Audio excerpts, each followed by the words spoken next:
How to resolve non-compliance issues.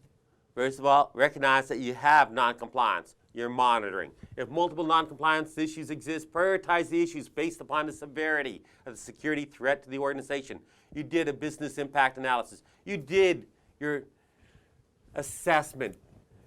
Now, prioritize. If it's critical, it's going to do a lot of harm, it's going to happen a lot, these things are going to take priority. If it's going to be high profile, press is going to pick it up, that's probably going to take priority. Log and track non-compliance issues and resolution in a database designed for such information. Where you've had issues in the past, you're probably going to have issues again.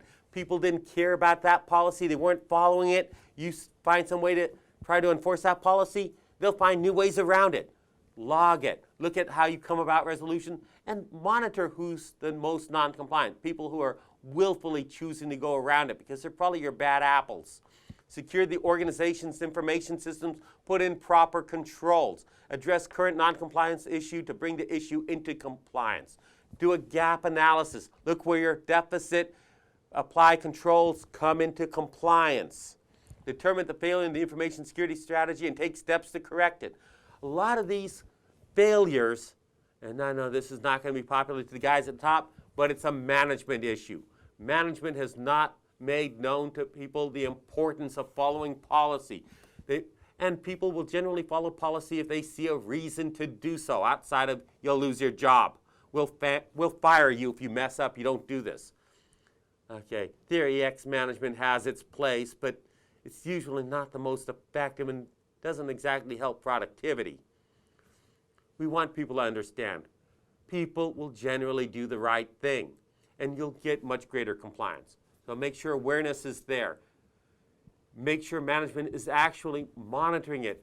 If they see someone not complying, they take steps immediately to correct it. The longer you let non-compliance happen, the harder it is going to be to enforce compliance. And here's some really bad news. If you let non-compliance happen long enough, that becomes the standard. You decide to enforce it, and you'd enforce it one morning all of a sudden against someone who's not complying. Discriminatory prosecution, illegal activity. You have just broken the law. That person had a right not to follow that policy because it was an unenforced policy. If you're going to start enforcing a policy that people have not complied with, you need to announce that that policy is going to be enforced, set a date for its enforcement, and state that you will actually do so, or you may be barred from enforcing it. So make sure that you catch noncompliance early, you correct it, and do not let the problem grow. Do not let noncompliance become the standard, because that now becomes your standard, and that's not a good thing. Test the solution, ensure it does fix the issue, and it does not create any new issues. Okay, anyone we see not complying, we will make you miserable. We will, oh great, they're complying.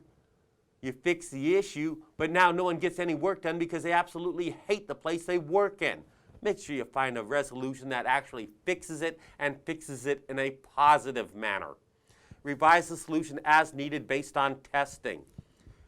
Your solution may or may not be all that great. It may be the best you can do at the time. Revise the solution. New technologies come in, they may handle it better.